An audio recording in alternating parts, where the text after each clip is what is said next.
교수님, 최근 연구 결과를 보면 적당한 비만은 정상 체중보다 건강하고 더 오래 살고 이렇게 수술 같은 거를 해도 사망 위험이 낮다고 하는데요. 왜 그럴까요? 재밌는 연구 결과들이 지금 연이어서 나오고 있어요. 최근 한 4, 5년 동안 여러 연구 결과들이 지금 보도되고 있는데, 특히 나이 들어서 조금 체중이 나가는 게 훨씬 유리하다, 그런 거죠. 근데 실제로 의사 선생님들 얘기 들어보면 어르신들이 중병에 걸리면 체중이 안 나가는 분들은 견뎌내지 못한다 거예요. 특히 암의 경우에 극명하게 드러나나 봐요. 그 어려운 항암 치료를 저체중인 분들은 거의 견뎌내지 못하고 일찍 돌아가시고, 오히려 우리가 평소에는 과체중이라 그래서 조금 걱정하게 만드는 그런 분들은 그래도 견뎌낸다는 거죠.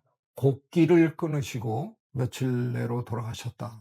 결국은 생의 마지막에는 먹지 못해서 세상을 떠나는 거잖아요. 그렇게 생각하면 결국은 이제 중병을 치르게 되면 버텨야 되는데, 체중이 낮은 사람은 못 버틴다는 거예요. 왜 이런 연구 결과들이 요즘 주목을 끄느냐 하면, 비만이 질병으로 선언이 된 그 이후로부터는 전 인류가 체중 관리를 전부 하고 사는 시대가 된 거잖아요. 어떻게 보면 정상 체중이라는 약간 신화가 생긴 거예요. 근데 그 신화가 정확하지 않을 수도 있다 하는 게 요즘 이제 나온 거죠. 우리가 병원에 가서 이렇게 측정하는 거에 BMI라는 게 있는 거 아니에요? Body Mass Index. 그러니까 키에 비해서 체중이 얼마나 나가냐, 이제 그걸 재는 건데, 그동안 너무 이제 의학계에서 그 기준에 맞춰서 다른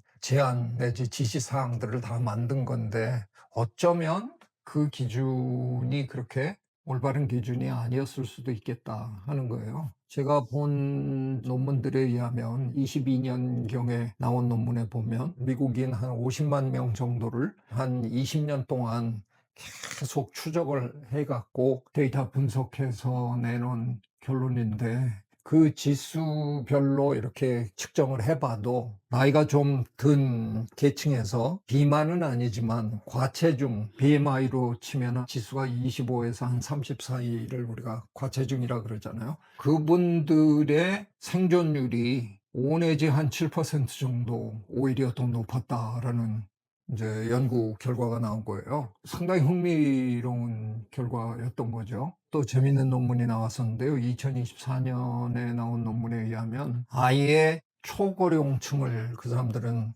이제 분석을 했는데, 85세 이상 분들의 사망률을 비교하는데, 정상 체중의 사람들보다 과체중 내지는 비만 쪽에까지 오히려 그쪽에 있는 분들이 더 버티더라는 거죠. 되게 흥미로운 거는 아예 연령 구간을 나눠서 직접적으로 들여다봤더라고요. 75세에서 85세 사이에 그 10년 동안 정상 체중이었던 사람과 약간 과체중이었던 사람들을 두 부류로 나눠서 통계 처리를 해보니까, 그 10년을 과체중으로 살았던 분들이 85세 이후에 생존율이 오히려 월등하게 높더라. 제가 젊었을 때는 BMI라는 지수가 그렇게 알려진 건 아닌데, 그때만 해도 정상 체중을 이제 물으면 의사 선생님들이 키에서 110을 빼라 그랬단 말이에요. 자기 키에서 110을 빼가지고 체중이 그 언저리면 정상이라고. 근데 최근에는 범위가 약간 넓어졌어요. 최근에는 100에서 한 110을 빼라 그러거든요. 그러니까 옛날보다는 이미 의사 선생님들도 약간의 과체중 쪽으로 생각이 이렇게 올라가고 계시는 거죠. 제가 지금 175cm라 그러면 65 내지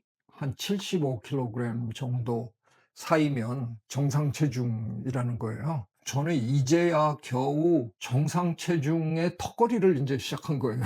이제 이러다가 큰 병 걸리면 저는 못 버티는 사람이라는 거죠. 최근 그거 얘기하면. 중요한 건 우리가 이런 걸 보면서, 야, 그러면 살을 좀 찌우는 게 마른 거보다 나은 건가? 이런 결론으로 곧바로 가는 건 위험합니다. 지금까지 나온 연구 결과는 나이가 들었을 때 이른바 과체중이라고 우리가 생각할 정도의 그 정도 체중을 갖고 있는 게 나쁘지 않다라는 거지 좋다라는 뜻은 저는 아직 아니라고 생각해요. 말년에 너무 허약한 체질로 인해서 수명이 줄어드는 그런 걸 덜 겪는다는 걸 거고, 몹쓸 질병에 걸렸을 때 그래도 치료를 이겨낼 수 있는 그런 힘이 있다는 거지, 평소에 얼마나 건강하게 사느냐의 측면에서 보면 아무리 노년이라도 살이 지나치게 많이 찌는 거가 좋다는 뜻의 연구 결과라고 보기는 힘들어요.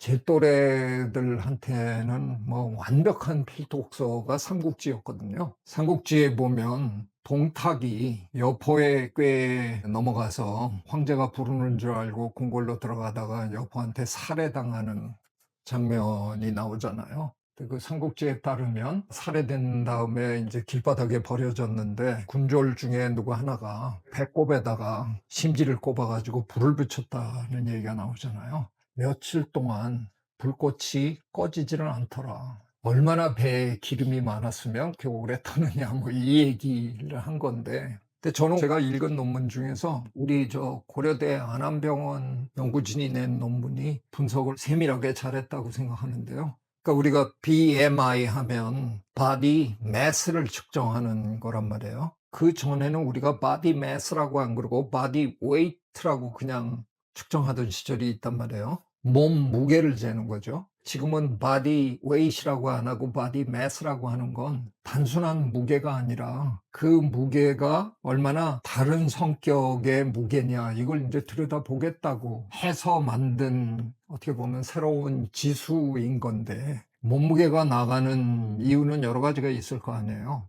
일단 뼈 무게가 있을 거고, 근육, 그러니까 단백질 무게가 있는 거고요. 또 거기에 이제 지방의 무게가 합쳐진 거잖아요.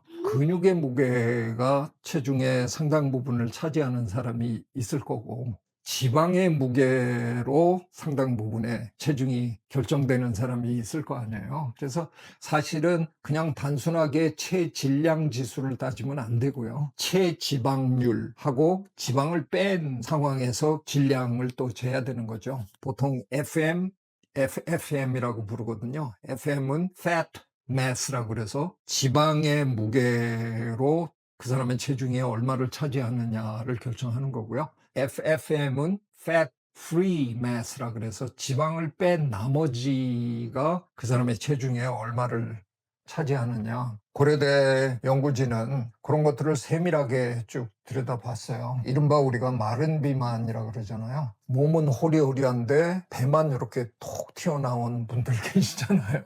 온몸이 근육은 거의 없고 말랑말랑한 체질, 그런 분들이 대개 체중의 거의 전부가 지방이란 말이에요. 그리고 근육이 별로 없는 상황에서 체질량이 많이 나가는 사람, 이런 사람들이 가장 위험하다 하는 것을 아주 세밀하게 이렇게 밝혀냈어요.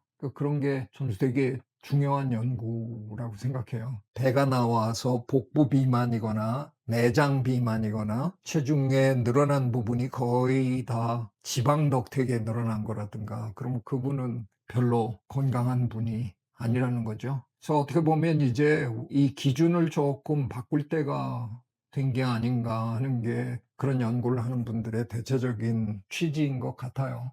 그동안 우리가 그냥 단순하게 바디 매스 인덱스 체질량 지수로 한 20에서 한 25 정도 사이에 정상적인 체중이라고 생각하는 건 젊었을 때는 좋을지 모르지만 나이가 좀 들면 그 구간을 약간은 좀 위로 상향 조정할 필요가 있겠다라는 거죠. 그래도 흥미로운 건 아산병원 의사 선생님 정의원 교수님 뭐 요즘 굉장히 어른들을 위해서 많은 말씀 하시잖아요. 그런 거 저런 거 가리지 말고요, 많이 드세요. 그렇게 얘기하시던데, 맛있는 거 많이 드시고 체중 조금 늘어도 그게 뭐 그렇게 큰 지장이 있는 건 아닐 거다 하는 거잖아요. 그 대신 체중이 늘어났는데 이게 전부 내장 비만에 의해서 일어났다, 그건 별로 바람직한 건 아니라 하는 거죠. 근력 운동을 하셔야 된다, 뭐 그 얘기입니다. 예전에는 그 장수의 상징 중에 하나가 소식하는 일본인이었잖아요. 그러면 이런 소식하는 일본인의 이 이론과 약간의 과체중의 이 이론이 일반인이 봤을 때 좀 충돌할 수도 있다고 생각할 수 있을 것 같은데.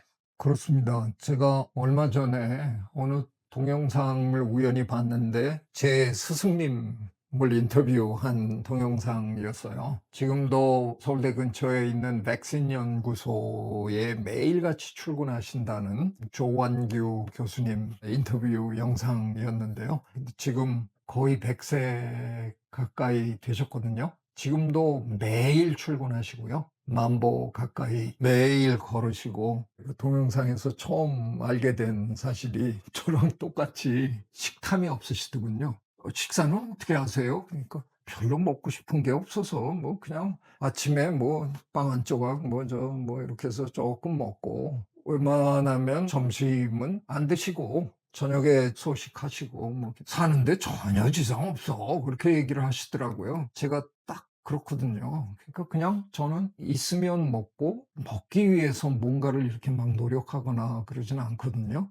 어쩌면 조한계 교수님이나 저 같은 사람은 평소의 삶에서 과체중이나 비만이 아니기 때문에 겪지 않아도 되는 그런 고마움을 누리고 사는 거죠. 심혈관 계통에 그런 불편함이 별로 없는. 한동안은 장수를 하려면 무조건 소식을 해야 된다, 그런 이야기들을 많이 했는데 딱히 그게 정답일 필요는 없다라는 뜻이에요. 스티븐 어스테드라고 미국의 유명한 노화학자의 책을 읽어보면 강하게 직격하는 얘기가 하나 나옵니다. 소식이 좋다고 하는 그런 주장을 뒷받침하는 연구 결과들 대부분이 뭐냐 하면 실험실에서 키우는 흰 쥐를 가지고 한 실험들인데, 마음대로 먹게 하는 쥐들은 다 비만이 돼가지고 이제 뭐 그러다가 이제 온갖 노인병 관련, 비만 관련 질병으로 일찍 죽는 거죠. 근데 소식을 시킨 흰 쥐들은 오래 살더라. 근데 그 이면에 뭐가 있냐? 소식을 한 쥐들은 섹스도 안 한다는 거예요. 그래서 스티븐 어스테드 얘기가, 소식을 하면서 성욕도 없고 식욕도 없고 별 욕망도 없이 몇 년을 더 살면 그게 과연 행복한 삶이냐? 먹고 싶은 거 먹고 섹스도 즐기고 그러면서 사는 게, 그게 어쩌면 더 흥미로운, 더 의미 있는 삶이 아니겠느냐. 이게 소식에 대한 약간의 지나친 기대감이 있는 면도 있어요. 소식을 하면 모든 게 다 좋을 것 같지만 어쩌면 지나친 소식으로 인해서 기력이 또는 생활의 활력이 줄어든 그런 상황으로 그냥 쭉 살아가는, 그건 별로 바람직한 건 아니잖아요. 적절히 즐기고 맛있는 것도 좀 찾아 먹고, 그게 결국은 재밌는 삶 아닌가 싶기도 해요. 오늘의 결론은 운동 많이 해서 적당히 살집이 있는 FFM 지수가 높은 행복하게 사는 사람이군요. 그런 것 같습니다. 누가 봐도 노인인데 너무 이렇게 얼굴이 마른 분들 보면 이렇게 좋아 보이지 않잖아요. 나이가 들었을 때 체격도 좀 있고 살도 조금 붙어서 풍성해 보이고 여유도 있어 보이고, 그런 게 그래도 참 괜찮은 인생이다 하는 게 최근에 이런 과학 논문들이 은근히 우리에게 던지는 메시지라고 생각합니다. 제가 뭐 정혜원 교수님처럼 노년 건강 전문가가 아니라서 제가 얘기하는 건 절대로 전문가의 의견이라고 생각하시면 안 되고요. 그냥 진화학을 공부한 사람으로서 상식적으로 이렇게 한번 생각해 보면, 굳이 번식 행위도 하지 않고 잉여의 삶을 살아가는, 그러니까 번식을 멈추고도 30년, 40년, 50년을 살아가는 호모사피엔스라는 동물의 관점에서 볼때, 지나치게 소식을 하면서 내 생활 리듬을 지나치게 관리하면서 재미없게 사는 것보다는 맛있는 거 찾아 먹고, 와인도 좀 가끔 즐기시고, 운동도 좀 하고 이것저것 다 해보고 사는 게 재밌는 삶이겠다 싶은 생각이 듭니다. 제가 이제 조만간 퇴임을 하거든요. 퇴임하면 저도 좀 이제 그래 볼까 지금 생각 중에 있습니다. 제가 늘 우리 채널에서 강조하는 것처럼 자기가 자꾸 그런 생각을 하고 자꾸 떠들다 보면 그게 자기 귀로 들어오는 양의 되먹임 과정을 통해서 행동도 조금씩 변화할 수 있지 않을까. 그래서 저도 이제부터 맛있는 음식 얘기를 좀 자주 해보려고 그럽니다. 초콜릿 맛있게 하는 집도 좀 찾아다녀 보고 우리 맛있게 먹고 재밌는 인생을 살아야 되지 않을까 생각합니다. 구독, 좋아요. I love you.